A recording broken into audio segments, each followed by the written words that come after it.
The chandeliers above sparkled like constellations, casting a golden glow over the grand ballroom. Ayla Nadira stood at the center of it all, her white gown flowing like soft clouds around her feet, her hands wrapped tightly around a bouquet of orchids and roses. Her heart beat with joy, nerves, and hope. She smiled at every guest, received countless congratulations, and held back tears of happiness each time someone whispered, "You're glowing, Ayla." She was, or at least she thought she was. The entire wedding had been a spectacle.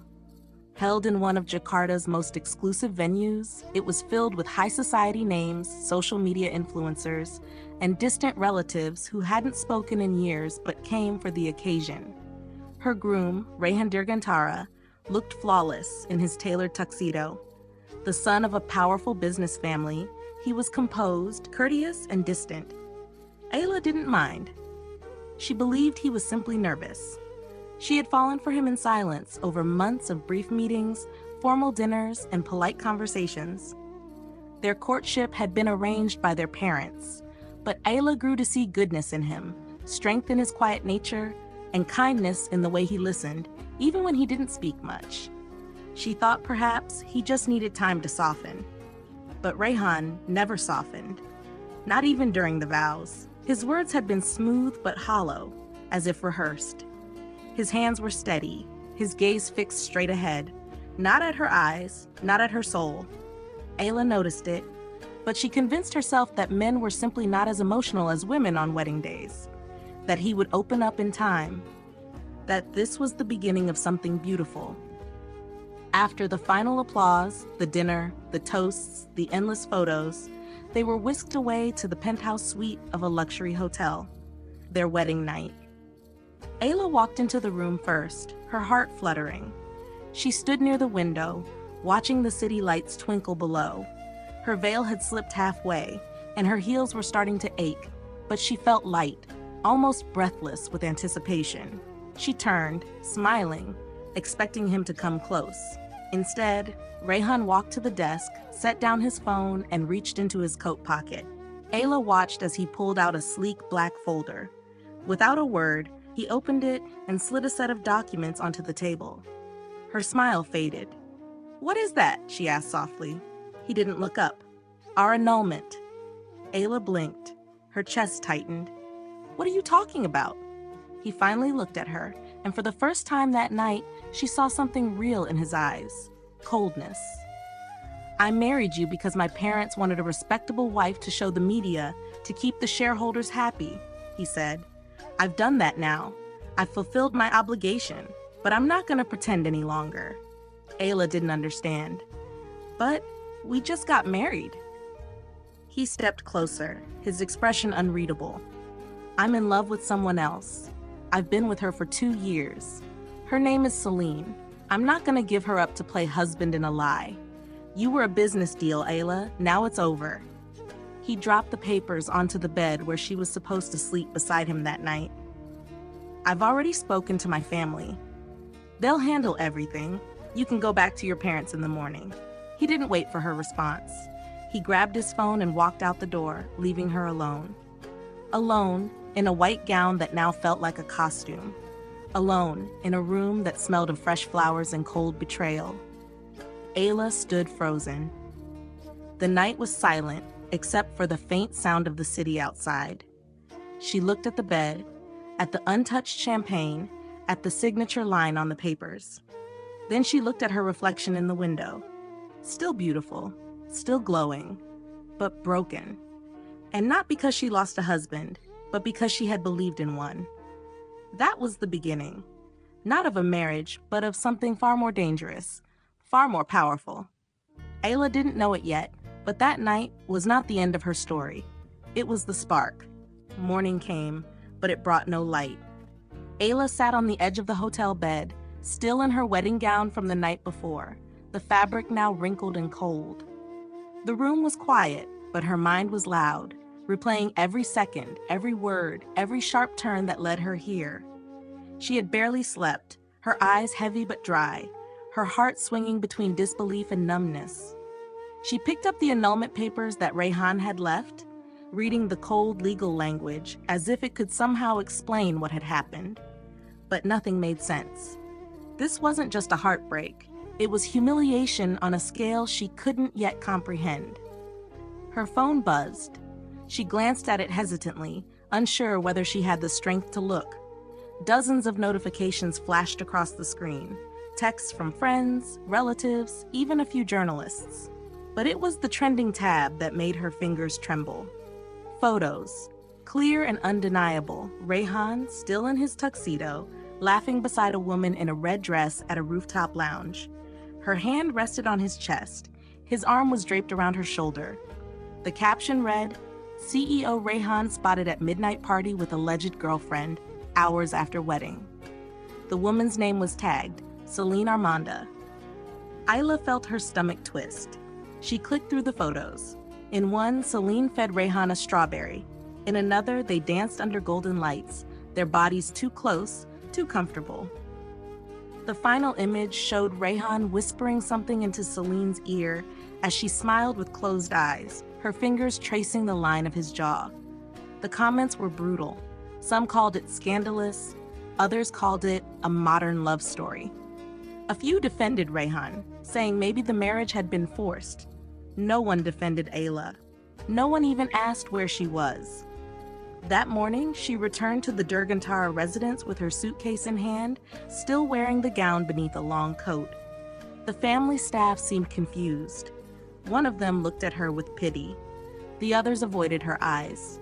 She found Rayhan in his father's study, standing beside the window, scrolling through his phone as if nothing had happened. He looked up, bored. "You're still here?" Ayla stepped forward, holding the phone with the photos open. "Why, Rayhan? Why would you humiliate me like this?" He didn't even flinch. "Because you were never part of the plan." She stared at him. "You married me. You said the vows." "I said what I had to," he answered sharply. "This wasn't about you. This was about my parents' image, their business interests. You were their idea of a perfect daughter-in-law. But I have my own life, my own choice." "You could have told me," she whispered.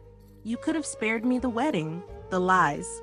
He interrupted her, voice suddenly colder. "Don't act like a victim, Ayla. You let yourself believe this was love. That's on you." She felt her chest burn, but she kept her voice steady. "And Celine? You were with her the night of our wedding?"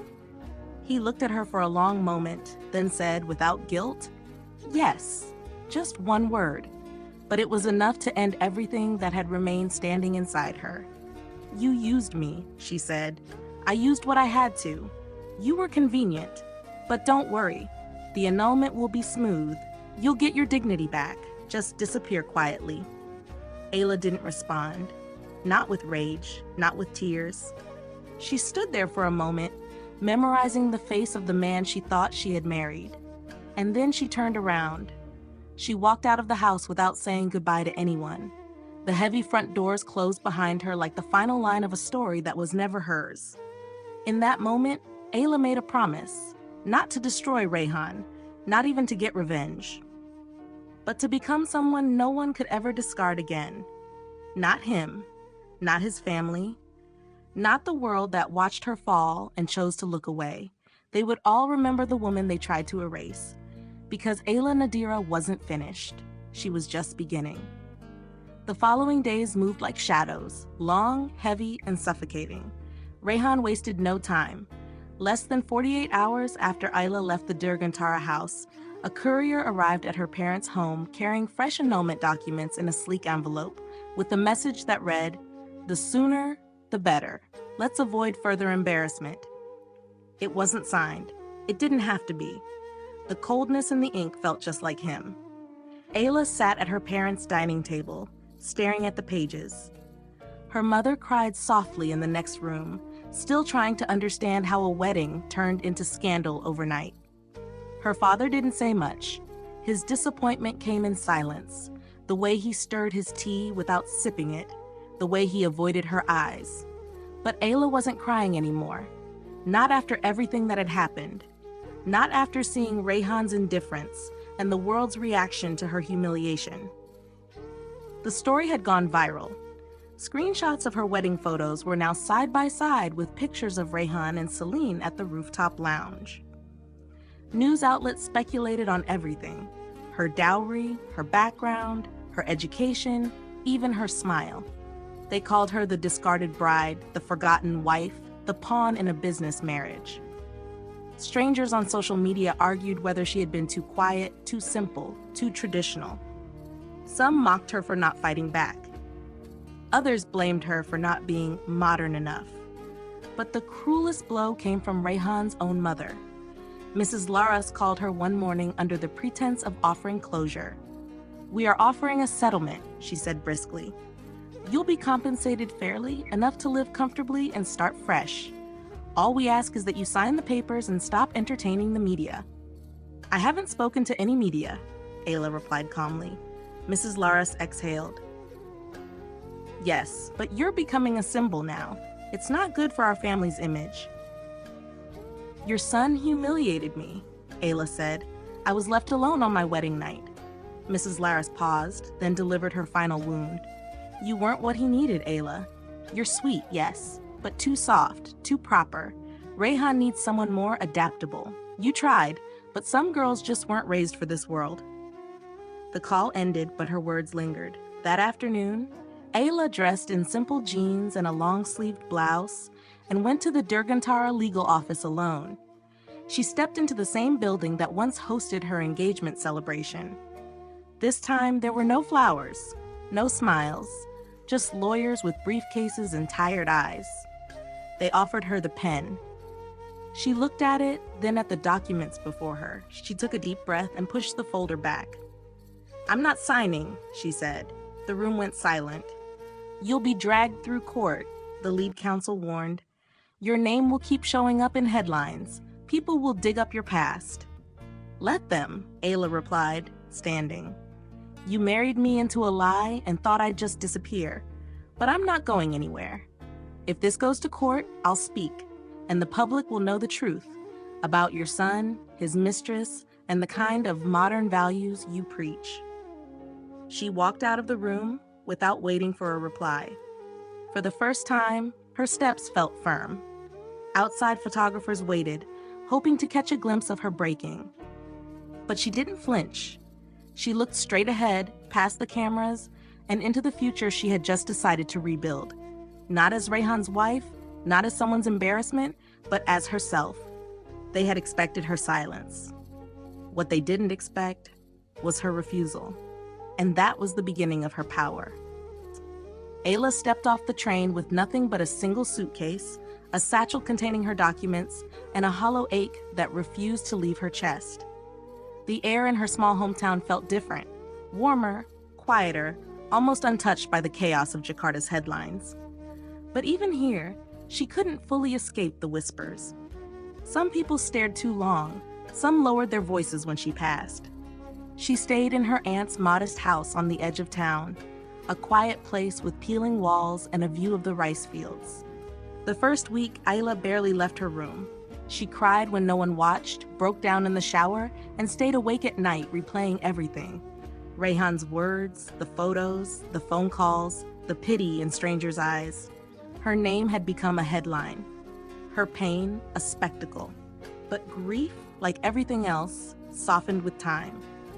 And somewhere between those quiet mornings and long afternoons, something inside her began to shift.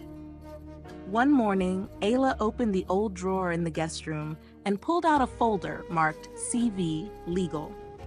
It was from her final year of law school, a time when she believed her career would blossom before marriage took priority. She had once interned at a small but respected law firm nearby, Prasetya and Partners, a place run by principled people who had taught her more than books ever could. She stared at her resume for a long time, then started updating it. The next day, she walked into the firm's modest office with her head high and her words carefully chosen. The founder, Mr. Prasetya, looked at her with a mix of surprise and concern. "Ayla Nadira," he said gently, "we've seen the news. I'm not here for sympathy," she said. "I'm here to work." There was silence. Then he smiled. "We've always liked your spirit. Let's see what you can do." Ayla started small, drafting contracts, reviewing land disputes, assisting senior lawyers with civil cases. Nothing glamorous, but it was honest work. And for the first time in weeks, her days had structure. Her hands had purpose. Her mind had focus. The community, slow to forget, began to see her differently. Not as the woman who got dumped on her wedding night, but as someone who showed up to court in clean blouses and sharp arguments. Clients began to ask for her by name. A single mother with a custody case cried when Ayla held her hand during the hearing. An elderly farmer thanked her for saving his land from a false claim. People talked again, but this time, the words were kinder. She's stronger than she looks. She didn't disappear. She's fighting back. She's rising. Ayla never corrected them. She didn't need to. In the privacy of her office, between paperwork and legal codes, she began jotting ideas in a notebook. Notes for a foundation, a legal clinic for women who had been silenced, discarded, or financially trapped in toxic marriages. The idea was small now, but it lived, like a fire under her skin. One evening, after closing her files for the day, she sat by the window and watched the sky turn orange over the fields. She still had scars. She still had pain, but she no longer wore them like chains. The door to her old life had slammed shut with cruel finality. But in this quiet town, with dust on her sleeves and truth in her voice, a fire had begun.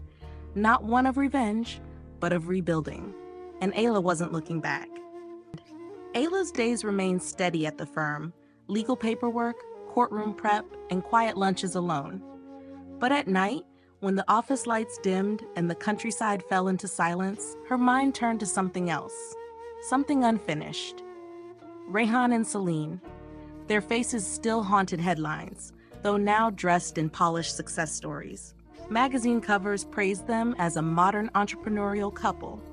Rayhan had launched a new lifestyle brand with Celine as co-founder, Vanta & Co., a luxury goods company targeting Southeast Asia's upper class. Investors poured in. Their photos were everywhere, posing in minimalist boardrooms, cutting ribbons at new boutiques, smiling with crafted sincerity. But Ayla had lived behind those smiles before. She knew what was real and what was rehearsed. She started with the business registry. It was public information.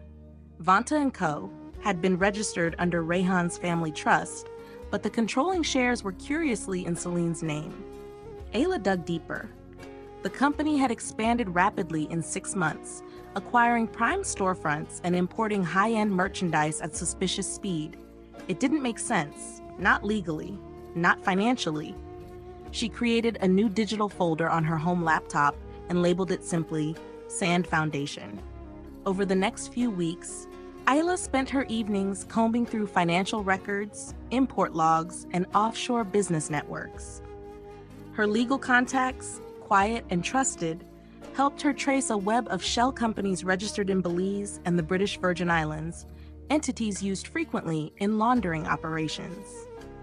Celine's name appeared more than once, not directly, but as a director in firms connected to suppliers that charged triple the standard rate. The funds moved from Rayhan's business account, routed through shell suppliers, and ended back into Celine's personal trust in Singapore. It was clean, professional, but not invisible. The fake contracts became a pattern. One, marked as consulting for market development, paid a $200,000 fee to a firm that didn't exist outside of a logo and a P.O. box. Another funded branding services through an entity with no employees. The money trail was always circular, always fast. Ayla printed the documents one by one, organizing them chronologically. She wasn't just watching anymore, she was preparing. No one knew what she was doing, not even her colleagues. By day, she remained the diligent lawyer in training. But by night, she became the quiet observer of a crumbling lie. She monitored Rayhan's company's tax filings and cross-referenced them with import reports. Discrepancies emerged, numbers that didn't match, timelines that overlapped too neatly. She stored screenshots, correspondence, and third-party invoices from legitimate firms that confirmed her suspicions. But Ayla never sent a single email. never made a single call. She waited. She knew Celine would get careless. People like her always did. And finally, it happened.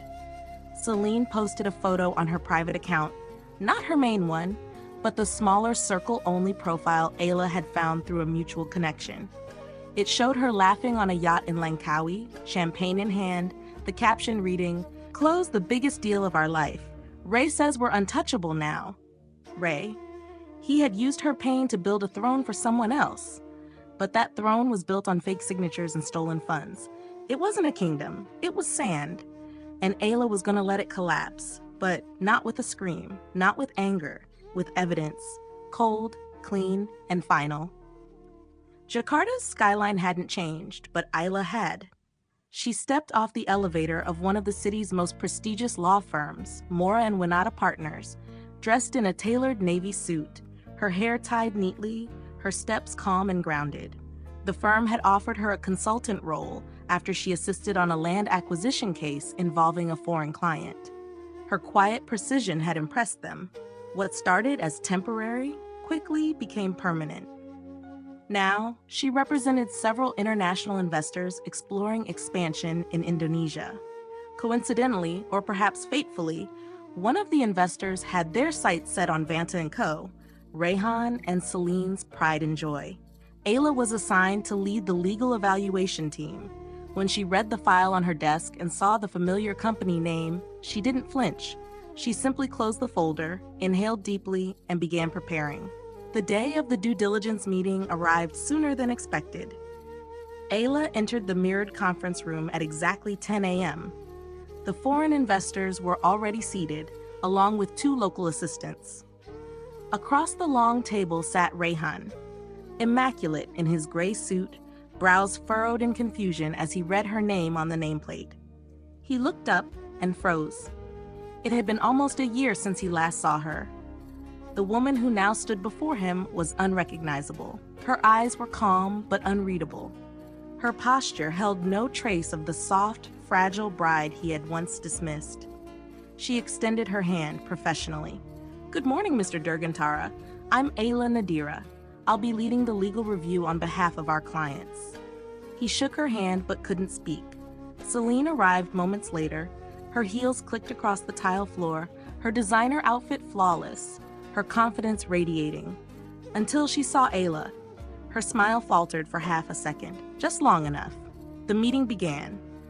Ayla spoke clearly, presenting the due diligence checklist and requesting full access to Vanta & Co.'s financial reports, vendor agreements, and import documentation. She made no reference to her past. No emotion surfaced. She was calm, precise, and in complete control. Rayhan couldn't focus. His answers were clipped, scattered. He kept glancing at her as if waiting for some sign of weakness. But there was none. Celine remained silent through most of it. But Ayla noticed how her fingers clenched the edge of her file. She was watching, calculating, uneasy. After the meeting, Rayhan followed Ayla into the hallway. "Why are you here?" he asked, his voice low, almost accusing. She looked at him, her expression unreadable. "I'm doing my job." "This isn't your world," he said bitterly. "No," she replied, "not the one you tried to keep me out of, but it's mine now." Before he could respond, she walked away. That night, Celine scrolled through Ayla's LinkedIn profile obsessively. She saw photos of her speaking at legal panels, quoted in articles, even listed as co-founder of a women's legal initiative. The quiet girl they had discarded had become a public figure, polished, powerful, untouchable. The next morning, Celine stormed into Rayhan's office. "Why didn't you tell me she was back?" she snapped. "I didn't know," he muttered, his mind still reeling from Ayla's gaze. "She changed." "No, she's planning something," Celine hissed. "I feel it." Rayhan didn't answer, because deep down he felt it too. But what they didn't know was that Ayla wasn't planning anymore. She was executing, quietly, brilliantly, because this wasn't revenge driven by rage. This was justice built on evidence. And for the first time, Rayhan wasn't in control. She was. The ballroom at Hotel Orem was buzzing with anticipation. Media cameras were lined in neat rows. Shareholders, dressed in suits and silk, filled the front seats. The event was billed as a milestone, Vanta & Co.'s annual Corporate Growth Forum, a celebration of success, expansion, and new partnerships. Rayhan stood on stage in front of a massive LED screen, offering practiced smiles and corporate jargon, while Celine sat confidently at the side, flipping through her talking points, waiting for her turn to impress. But there was one face they didn't expect to see again. Ayla walked into the ballroom 15 minutes before the investor review session began. She wore a muted gray suit, not flashy but dignified, with a simple pin on her collar that marked her legal affiliation. She carried a black folder and a tablet. She took her seat in the investor advisory row without drawing attention. Yet for Rayhan and Celine, her presence felt like a storm cloud inside a crystal dome. The session began as scheduled. Rayhan introduced their key investors, updated the room on profits and expansion plans, and presented slides filled with graphs and polished projections. Then came the scheduled time for the foreign investor legal team, a 10-minute segment allotted for questions and compliance feedback.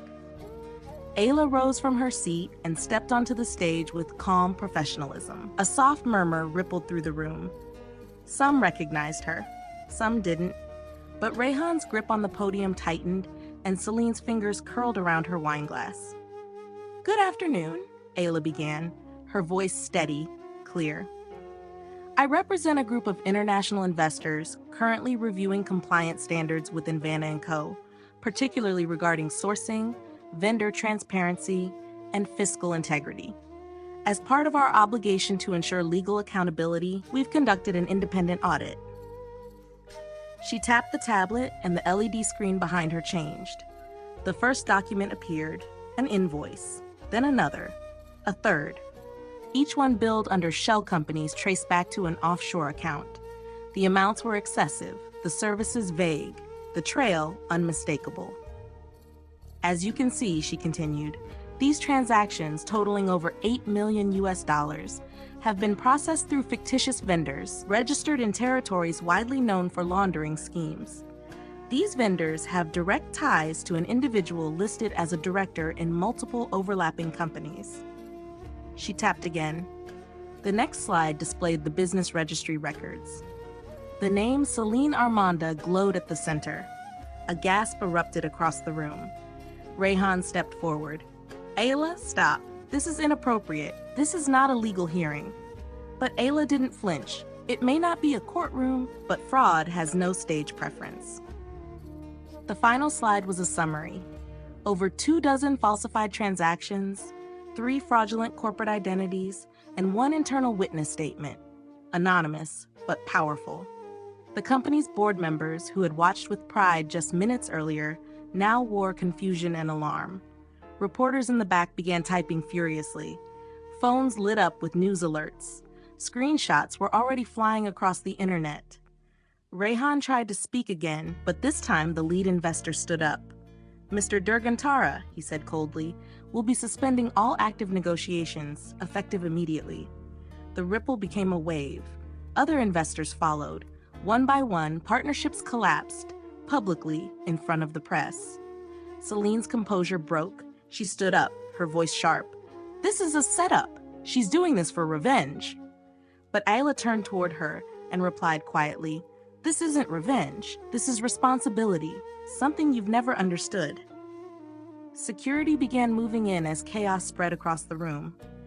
Outside, Vanta & Co.'s stock price plummeted in real time. A journalist shouted, "Miss Armanda, how do you respond to the offshore records?" She ignored it and tried to exit through a side door, but was stopped by 2 legal officers holding sealed documents. A warrant. Not yet for arrest, but for freezing her assets and seizing records.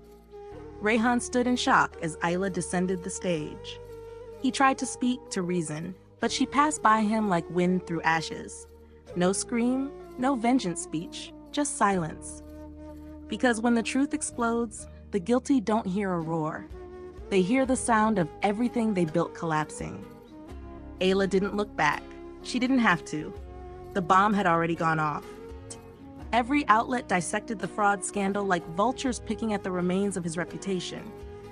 Headlines declared the fall of a rising tycoon. Investors pulled out one by one. Vanta & Co. was placed under government investigation. Financial regulators froze company accounts. The once glorious brand became a cautionary tale. Celine tried to flee the country the morning after the corporate meeting, boarding a private flight from Halim Airport. But authorities intercepted her at the gate. She was detained on charges of financial fraud, corporate theft, and conspiracy to launder money. The photos of her being escorted in handcuffs made it to every news broadcast. Her smirk, once so confident, had disappeared. And Mrs. Laras, Rayhan's mother, once the proud socialite, vanished from society pages. No interviews, no defense, no farewell. Her last public act had been attempting to offer Ayla hush money. Now she couldn't even show her face at her own charity luncheons. It was over. But Rayhan wasn't ready to admit that until he stood in front of Ayla. He showed up uninvited at the lobby of her new office, holding nothing but an umbrella and an expression that looked hollow. His suit, once tailored and spotless, now looked creased. His hair was messy, his eyes tired. The receptionist hesitated before alerting Ayla. She came down anyway, expecting him. They met in the small garden outside the building. Rain drizzled lightly, beating on Rayhan's shoulders. Ayla stood beneath the awning, dry, calm, and unreadable. "I didn't know where else to go," he said quietly. She said nothing. "I was wrong," he added, stepping forward. "I should have never done what I did to you. I thought I knew what I wanted, but I destroyed everything. You were the only person who never wanted anything from me." Still, she didn't speak. "I was cruel," he continued, voice shaking. "And you didn't deserve what I did to you. Not on our wedding night. Not the way I humiliated you." Ayla watched him without emotion. "I lost everything," he whispered. "So the company, my reputation, my family won't speak to me. I'm finished." Silence settled between them. Then Ayla stepped forward. Not with anger, not with softness, but with truth. "You didn't break me, Rayhan," she said, her voice clear. "You revealed me. The day you left me in that hotel room, I thought I was ruined. But you gave me something I never expected: freedom, purpose, and the chance to find out who I really am without your shadow over me." Rayhan blinked, mouth open slightly. "So that's it?" She nodded once. "Yes. No second chance." A bitter smile touched her lips for the first time. This wasn't a failed love story. It was a wake-up call. "You weren't my great heartbreak, Rayhan. You were the reason I learned to never let anyone silence me again." With that, she turned and walked back into the building, leaving him standing in the rain. He didn't follow. He couldn't. Because for the first time, Rayhan Durgantara had to face what he never thought he would feel. Not just loss, but regret. The morning was clear, unusually calm for Jakarta. The courthouse steps were polished from the early rain, and the low chatter of reporters buzzed faintly behind barricades. Ayla arrived alone. No entourage, no distractions. Just a slim envelope in hand and a calm expression that no longer hid pain, only peace. Inside, the proceedings were swift. She sat across from Rayhan for the last time in a sterile, wood-paneled room where their marriage was reduced to a series of papers and signatures. He looked thinner, quieter. His eyes searched hers, hoping for a flicker of hesitation, but she offered none. When the judge called her name, Ayla rose, signed the papers, and handed them back without shaking. It was done. There was no ceremony, no dramatic outburst, no final glance. She exited the courtroom with the quiet power of someone who had already walked through the fire and emerged stronger. Outside, the press swarmed, but she didn't stop to speak. Instead, she was already moving toward her second appointment of the day, something far more important than a legal ending. At a community center tucked between government buildings, rows of women, students, young professional survivors, waited for her. The room buzzed with anticipation. A large banner above the stage read, "Women Who Reclaim Their Voice, a seminar on legal empowerment and dignity." Ayla took the podium, no longer just a lawyer or an ex-wife. She was now a name, a story, a face people looked to for inspiration. Cameras flashed, journalists noted every word, but she wasn't performing. She was finally speaking her truth. In a world that often asks women to stay quiet, to accept, to endure, she said clearly, "I'm standing here to tell you, it's okay to walk away. Not in shame, but in strength. You don't need anyone's permission to reclaim your life." The audience applauded. Some cried. A few stood. One young woman whispered, "She's not a victim, she's proof." News outlets would later call it the seminar that silenced Jakarta.